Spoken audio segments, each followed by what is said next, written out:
Hello, everybody. I'm your host, Katie. And I'm your host, Candace. And welcome to Dead in the Heart of Texas, a Texas paranormal and true crime podcast. So how are you? What have you been up to lately? Moving. I get to move during a pandemic, in case any of you forgot, because it's not like I complain about it every podcast. I imagine it must be pretty stressful. Yeah, so we thought we were going to use, one particular, moving service for the stuff we have, and it fell through yesterday. I won't get into too many details, but, so we're trying to figure out how to get our stuff over. It looks like I might just be Marie Kondoing my possessions, because there's no way I actually need all of it, or use all of it. And then might ship some stuff, and just open up a post office box, and where I'm moving. I almost said it. But we're figuring it out. All right. Mm-hmm. One day at a time. You'll figure it out. You've still got a couple of weeks. 20-ish days. And hey, if I end up giving away all my clothes, that's just an excuse for you to come over and we can go shopping. Right? Hey, yeah, that's how you get me there. It's not shopping. not because of my pleasant personality. How are you? Good. I'm gonna be honest, I'm a little tired. I just woke up from a 3-hour nap, and I'm still very groggy. I've got my coffee here. My dog Freya's not been feeling herself since yesterday, and so today at 8 a.m.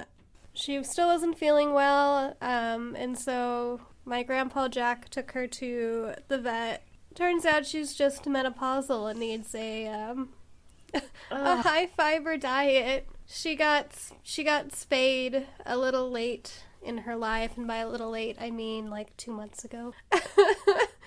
And not looking forward to menopause. Yeah, so she's just having some tummy issues. But the vet said that all she really needs is just a more high fiber diet. So I was really worried about her, but I feel better now knowing that's what's the matter.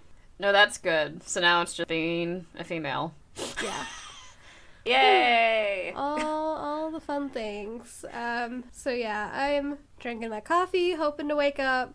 But yeah, that's been my day. So, let's see. Well, to help you wake up, do you want me to share my story of the day for our beautiful podcast? Yes. Yes, please. Introductions I'm are great. excited. So boys and girls, Candace. Today, I was tasked with telling the paranormal story, and I will be covering Littlefield House. I'm actually really excited because I know really nothing about this house. Well, you're gonna learn. All right, I'm here for it. All right, let me just read this really tiny text. So, Littlefield House. A little bit of background information. Littlefield House is one of the most haunted spots on any university campus, or as this article called it, academia. But I'm not that literate, so I use slang. So I use words people actually use in life. Let's see. So Littlefield House is located on the University of Texas, aka UT campus, on 24th and West Streets. Don't really know where that is, but Texans, hopefully you know. I'm a bad Texan. Hook 'em. So, the house was built in 1893 for George Littlefield and his wife Alice Littlefield. Duh, okay. And they paid $500,000 for it. And I actually didn't know what the equivalent of what that would be today, but it's probably a lot. And so just to fast forward a little bit, basically, after the couple had passed away, Alice died second. But she requested that Littlefield House be left to UT Austin. So that's why it's still technically part of the campus today. So, a little fun background information. So, right. George Littlefield was a very successful businessman, and he was in the banking and cattle business. And at the time, he and his wife were considered this power couple. And they basically were very well loved by everybody in the community. And they also were well loved at UT because they donated a lot of money to the campus. Oh yeah, I would love them too. So here's some of the buildings, or geez, I can talk, the money donations made to the campers. The contributions. There you go. Contributions. Some of the buildings that they contributed money to were, 1, the Littlefield Fountain, the main building on campus, the Littlefield Dormitory, which keep that name in mind for later. Alright. They also funded a building located in downtown Austin, but I couldn't find the name on any of the websites I went to. So if you feel something creepy, it might be a Littlefield funded building. So more background information on the couple. So like I said, everybody in town knew them to be friendly and very loving, and both of them loved children, and they just really believed in higher education, which is why they donated so much money to UT. And during their marriage, they did have 2 children, but sadly, both of them died soon after birth. Aww. And because of that, the void in their life, their nieces and nephews ended up being like their main focus, and they just loved them a bunch, and they paid for college education of all of their 12 nephews and 17 nieces. Damn, I wish the Littlefields were my aunt and uncle. I actually feel like I met someone whose last name was Littlefield, and now I'm wondering if it was part of the family. It seems like a common name almost to me, but were they in Texas? Yeah, it was when we were growing up. Middle school, 6th grade, and I'm wait, cause that's why I picked this, because I was oh, I know the name. Could that girl have been, part of this lineage? Look her up and hit her up. I know, and I'm wait, was she wealthy? But that's terrible. It's no, actually she was poor. I couldn't be her.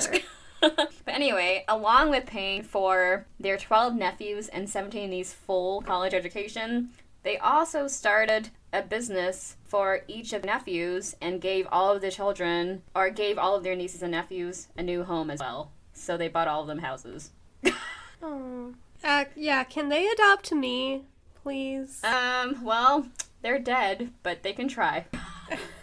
From beyond the grave. I'll still accept that. So, shockingly, guys, everybody in the Littlefield family adored Uncle George and Aunt Alice. Can you imagine? Yeah.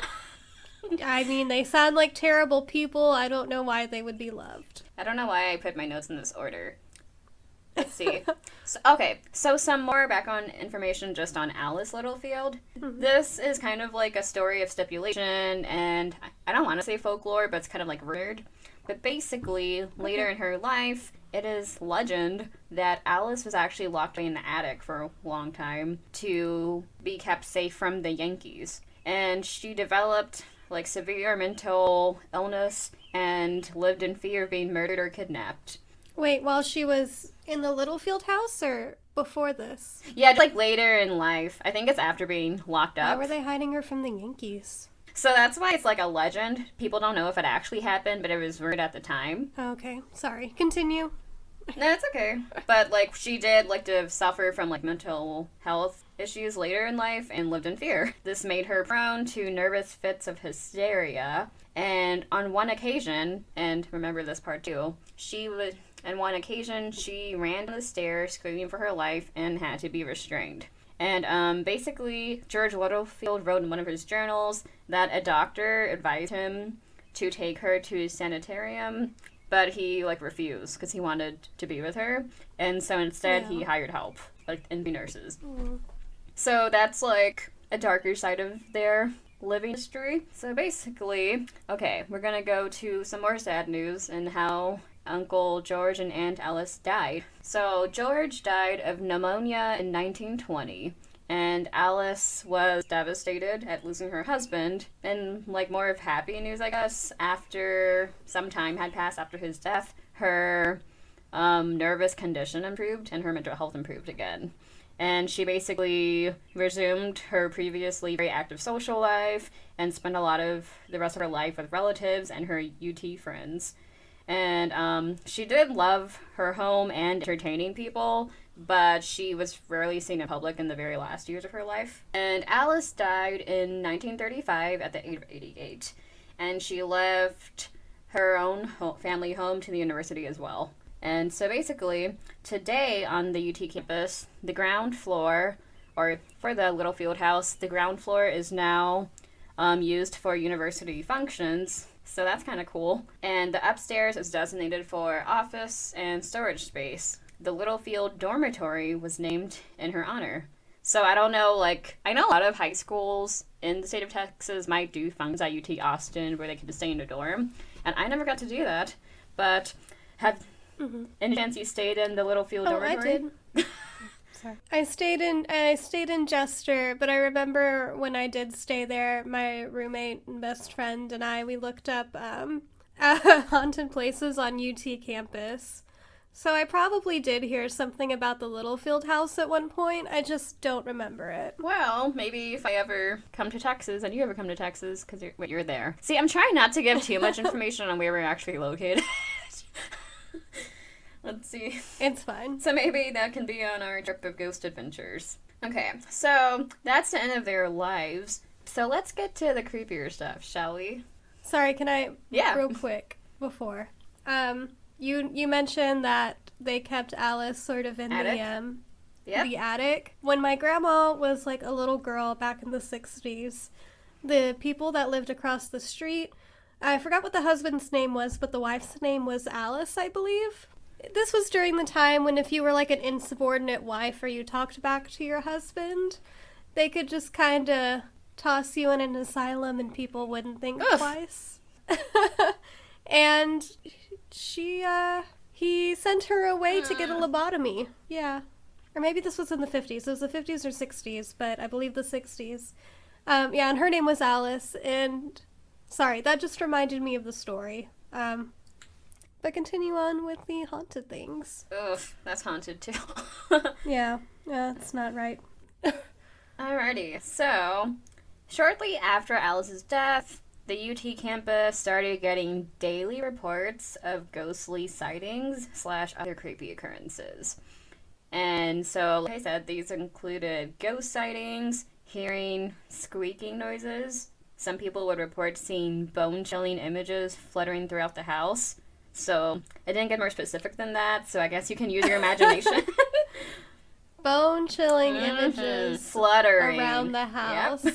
Fluttering around the house. So then they would also reported hearing, think about what I said earlier. Someone reported hearing the sound of a person running down the stairs and screaming in fright throughout the night. Oh, no. And this is in the dorm? Oh, yeah. This would be... Most of these reports were from Littlefield House and the Littlefield dormitory. Gotcha.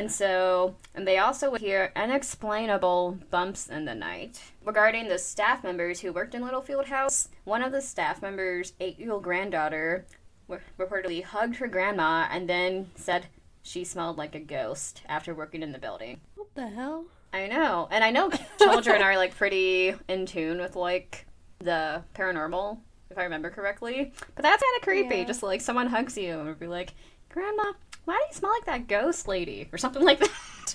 Well, it's did you ever see, I think it was a BuzzFeed article or something, but it was creepy things creepy things children have told their parents. And there's this one. I don't think I watched that one, but I've read a lot of articles because I got bored and was like, I wonder what's happened. It was just an article, yeah, it wasn't a video, but this kid was he told his mom, he's like, I want to cut off your face. Oh. Anyways, okay. Yeah, Continue. but Candace, if you ever go there and have kids and grandkids one day and they say you smell like a ghost, it might be from Littlefield. Just why? First of all, I would slap them and be like, what the hell's wrong with you? Why would you say that? Oof. Oh, and another fun thing about Littlefield House, basically any and all the staff members who work there report feeling a sense of unease whenever they step inside the house. All right. So those were kind of general ghost sightings. But one of what Little House is mainly known for is the ghost of Alice Littlefield. All right. So workers have reported, and this is Littlefield House, they have reported hearing her play piano during late hours of the night. And items have been known to be moved from one area to another without any of them doing it. And then... Okay, this is more fun. So there are reports of people seeing apparitions of Alice on the second floor of the Littlefield house, which was the same floor as where her room was and her piano. And some people have claimed to see her face peering through different windows, sometimes looking in, sometimes looking out. Yep. Nope. Okay, looking out I can get on board with, that's okay, because that means I'm outside the house. But if I'm in the house and I look out and I see her looking in... There you go! No, thank you. That's some turn of the screw crap right there, and I'm not on board. Okay. In both the Littlefield mansion and the dormitory, students report feeling a ghostly presence walking through the halls daily. So, fun time, huh? Studying for final exams, and you just feel Alice walking around. Like, excuse me, Alice. Unless you're here to buy me a house and pay for my tuition, I'm gonna need you to leave. Seriously. Let's see. And some clues, and I think this is actually pretty universal for all ghost sightings, but the people who come in contact with her report that they feel cold and odd as they get closer to her apparition. Interesting. Let's see. So some theories about her ghost is that she's there because she wants to reclaim her home. So basically territorial and like, this is my house, get out. Yeah, she's like, I gave you people enough money, what are you doing here? But wait, didn't she want the house to be part of the UT campus? Like, she donated it? So that's like a theory. Okay. So the other theories are much more friendly. And they're saying that she isn't there to be territorial, but that she's actually like a friendly ghost like Casper. And she wants to take care of the residents of both the dorm and other visitors who just drop by. And even though it's like an unsettling thing to see someone peering through a window inside and out, or run into apparition of Alice, nearly all the students and campus employees say when they feel her presence, it does feel like she's just there to protect them. So that's kind of more uplifting, right? Still kind of creepy, but... Yeah, I feel like it's more that than the first theory, especially if she, like, donated the house to the campus. Yeah, I think that makes more sense, too. And I think it looks like most people just refer to her ghost and her life self as Aunt Alice. And so, yeah, I think it's just basically accepted that she's there to comfort the inhabitants. And, yeah, and she's basically just watching over the campus. So those are the adventures of ghostly Aunt Alice. So if you guys are ever at the Littlefield House or dormitory, don't look at any of the windows because you might be in for a shock. Yeah, that's one of my biggest fears, like especially at night, is to look out my window and see someone looking in at me. So I don't like that. But you said the Littlefield House is now, what purpose does it serve on the UT campus? Like, so what do they do there? The mansion is now being used basically for like functions. Oh, functions. And then the upper floor is like for offices and stuff like that. And then the Littlefield dormitory is a dorm. Yeah. All right. Well, we should do a meet and greet at the Littlefield House one day. Yeah, you will be in charge of checking out the mirrors. Candace, why are all the mirrors covered? Oh, don't worry about it. Don't worry. Okay, side note, but that's like, that also freaks me out because I never want to look out my window and see someone staring at me. Unless it's, especially if it's not the ground floor and it's not like a little kid that I'm friends with being like, hi, Katie, or something like that. No. But I also hate, that's why I also hate when like I'm driving and you know how people sometimes keep like silhouette posters or something on the window so you see that when you drive. Hate it. Oh, yeah. Yeah, I get really freaked out when I'm driving at night by myself. For the longest time, my room at my grandma's house, they had these long curtains that were kind of like divided into two, so, or not divided into two, but you know, like they were split in the middle, and they were always tied, so like anyone walking by could look into my window, and it like freaked the crap out of me. So now I'm like, I got rid of the ties, so you can't tie them back, and they're just there. That sucks. Anyways. But also the reason why I asked what the Littlefield mansion or house is used for now is because my old boss, his wife, works at UT. I won't say what she does there, but I wonder if that's her office. You should ask, and if it is, be like, have you heard anything weird? And be like, why are you texting me? You see anything you see any faces in windows lately? No, I assume they're all working from home right now. Oh, so Aunt Alice is lonely. Anyways. Oh, she is. We should go visit her, Katie. You're closer than I Let's am, go. so you should go vlog it Let's- for your channel. Okay. I'll come pick you up once you... Move. I'll come pick you up and then we'll go. Alright. So, Candace. Josh can come too if he wants. Oh, gosh. But He'd yeah. probably just be like, whatever. Alright. He'd pull you aside and be like, Katie, you gotta get a new friend. I'm sorry. I'll be like, I'll be friends with Alice. It's fine. It's fine. No. Well, Yay. good story, Katie. I really enjoyed that one. It's nice when I feel like I know so much about Texas true crime and paranormal stuff, so when I hear one I don't know, I'm like, tell me more. Yeah. So if you want someone to pay you for college funding, your college education, bring 16 of your friends and then go. Aunt Alice. No, that's crazy. And they bought all the houses and gave all their nephews, not the nieces, business. Oh, all their nephews and not the nieces? Yeah, it was a different time, girl. You know that. Yeah. I mean, neighbor Alice was still getting a lobotomy in the early 60s, so... Ugh. Anyways.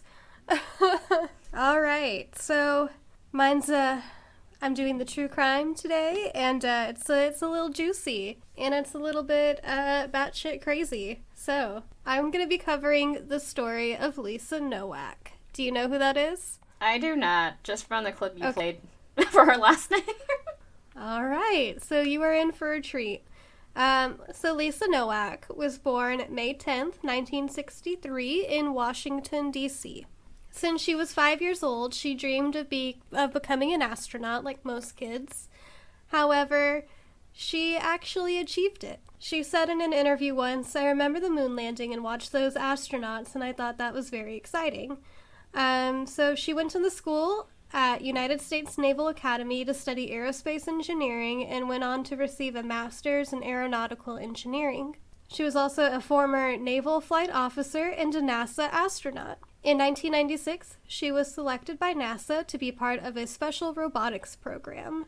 And then her dreams came true when she was able to fly aboard Space Shuttle Discovery during the STS-121 mission in July 2006. So those are just kind of her achievements and what she was known for before I get into the true crime part. I'd say girl power, but I don't think I should. It's based like- on the content of our podcast. It's like you're like, oh yeah, that's really cool, and then you hear what else happens and you're like, oh no, I have secondhand embarrassment. So anyways, her personal life. She married Richard T. Nowak in 1988. He was a contractor for NASA and Johnson Space Center. Together they had 3 kids.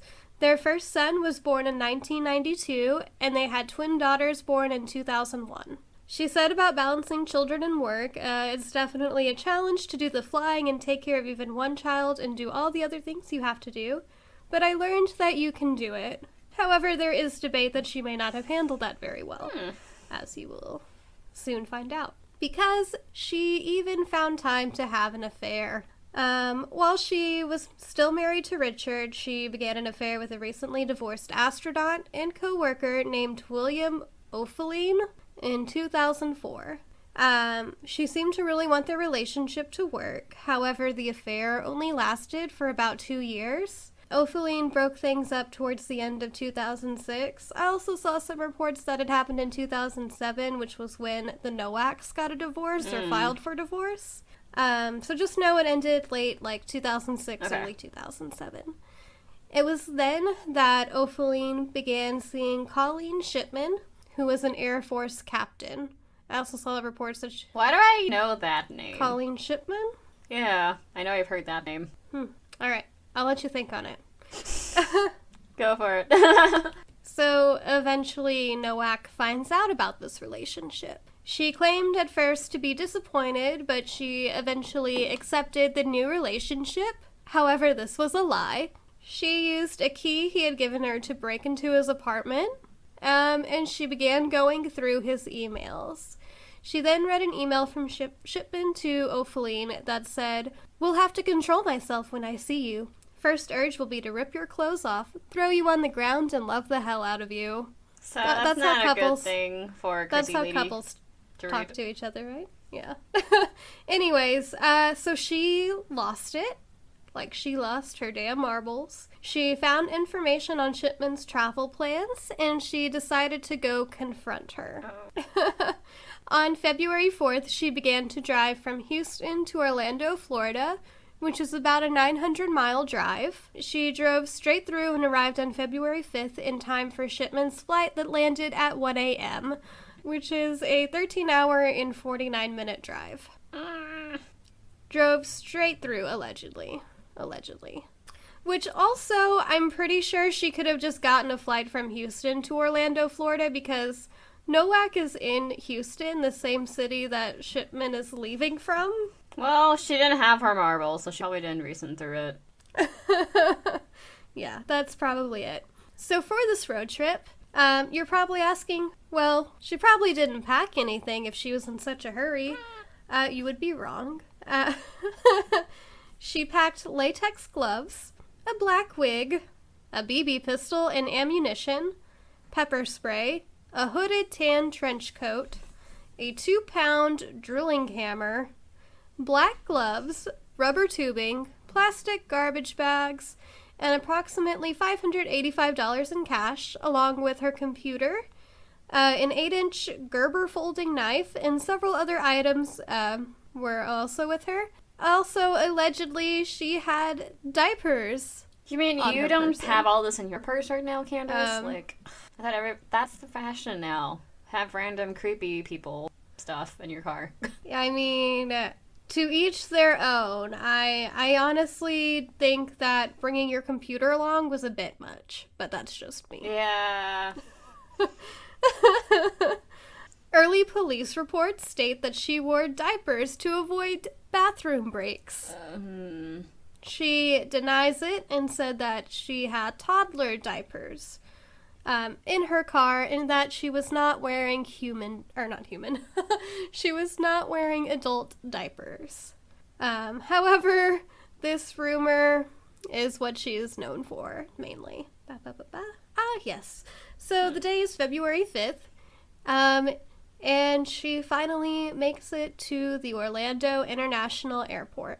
She parks her car, puts on her wig and her trench coat, and she waits at baggage claim for Shipman to arrive.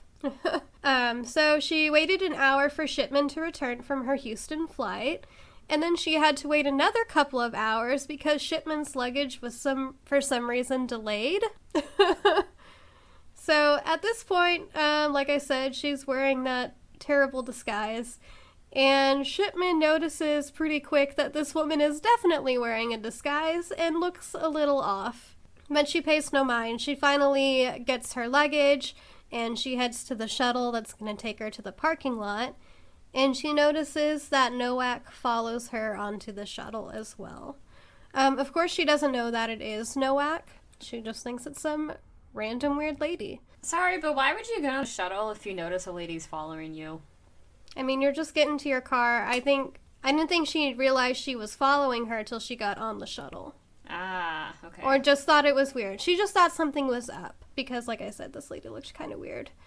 And so anyways, she got kind of freaked out by the time the shuttle finally got to the section where her car was parked at. So she kind of books it out of the shuttle.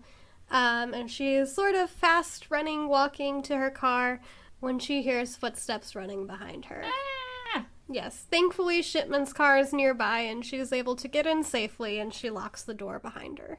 Okay, thank goodness. Always lock the door, people. Even if you're not being followed, lock the door. So the string of events that happen after this, in order as far as it goes, are kind of strewed.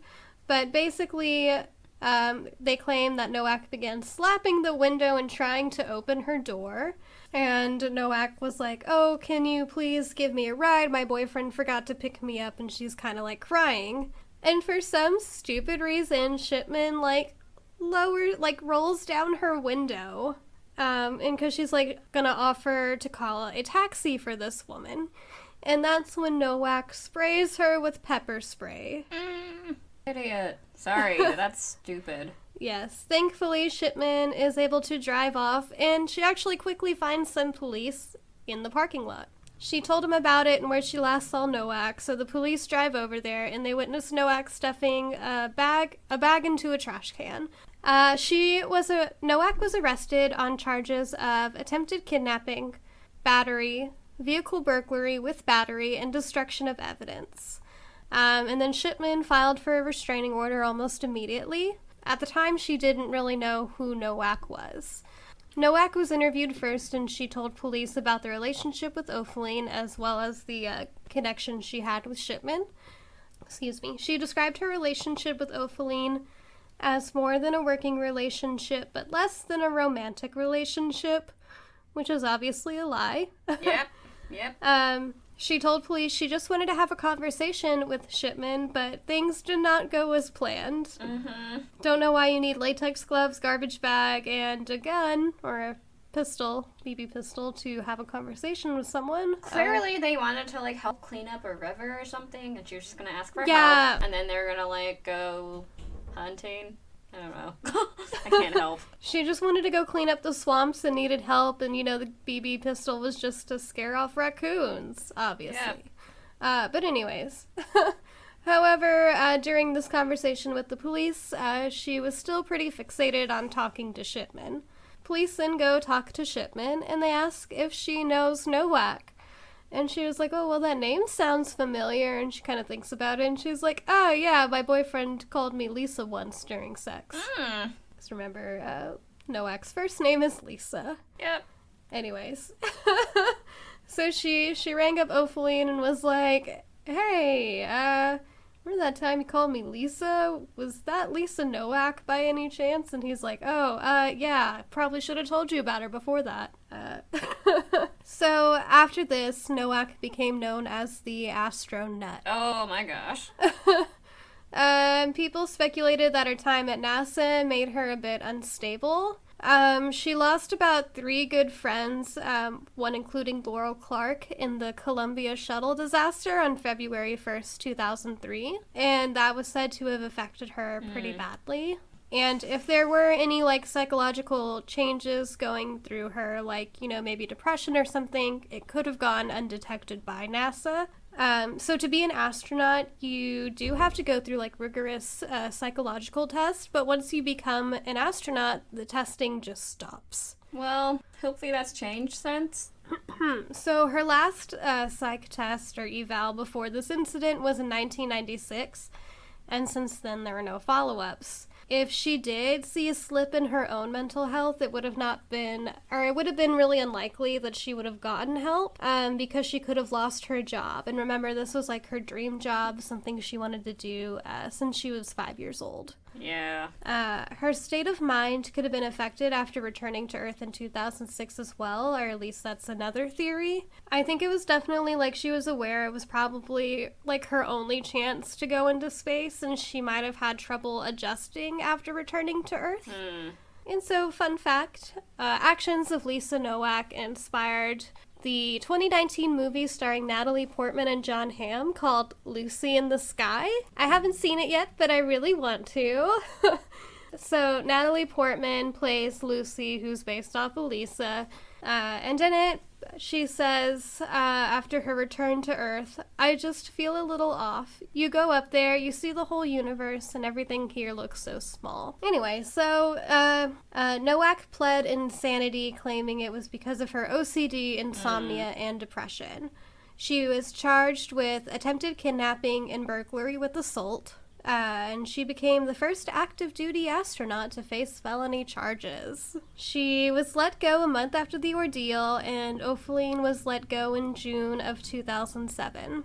After this, NASA institutioned annual psychological screenings for their astronauts. So during the trial, or not during the trial, but before the trial, they were gathering evidence.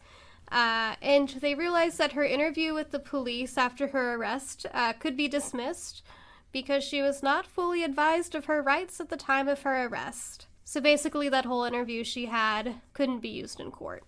So she ended up pleading guilty to burglary and misdemeanor battery. She was given a year of probation and community service and was made to write an apology letter to Shipman because white privilege. That's all? Yeah, that's all she got. Like a slap on the hand. And she lost her dream job. But still, yeah, pretty light. If there was like a mean phone call, then it could be like, okay, that's just a slap in the hand. Don't call people mean names on the phone.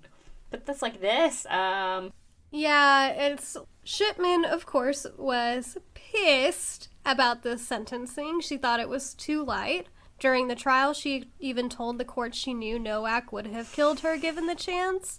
She said, it was in her eyes, a blood-chilling expression of limitless rage and glee. Or perhaps bone-chilling images fluttering through the courtroom. Wow.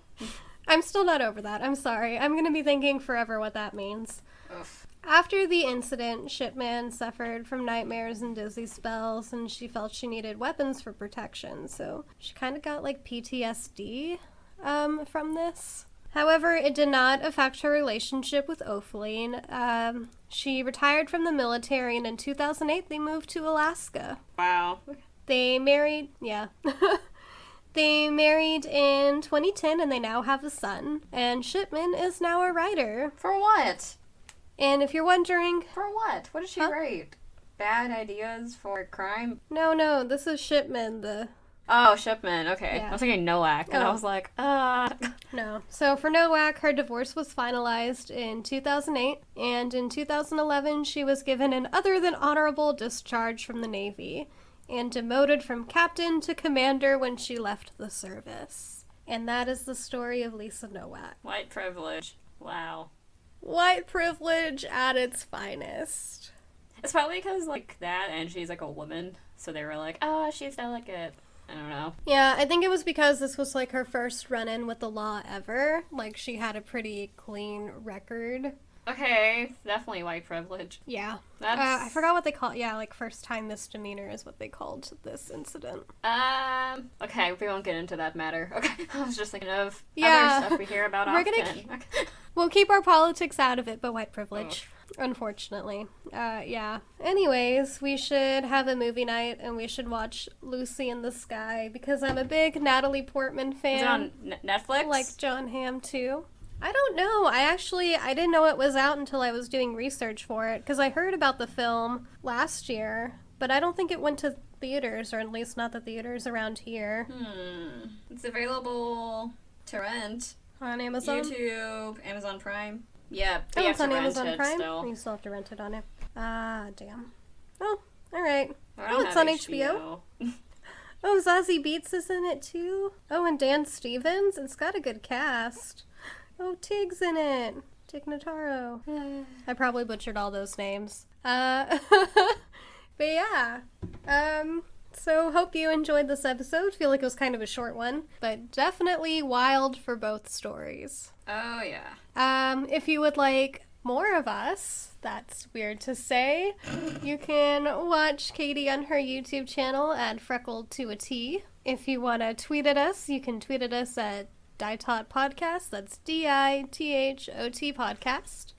And if you want to send us an email of maybe your run-ins at the Littlefield House, or maybe something you know about Louisa Nowak that I didn't mention, you can email us at deadintheheartoftexas@gmail.com. Woohoo. Yeah, or if you want to tell us any scary true crime stories, we would also love to hear that and definitely read it on the podcast if you want us to. Also, don't forget to rate us on iTunes Podcast, Apple Podcast. I think it's Apple Podcast. Well, don't forget to rate and subscribe and tell your friends about us. Do you have anything else to add, Katie? I think that's it for me. What about your other podcast? Oh, okay.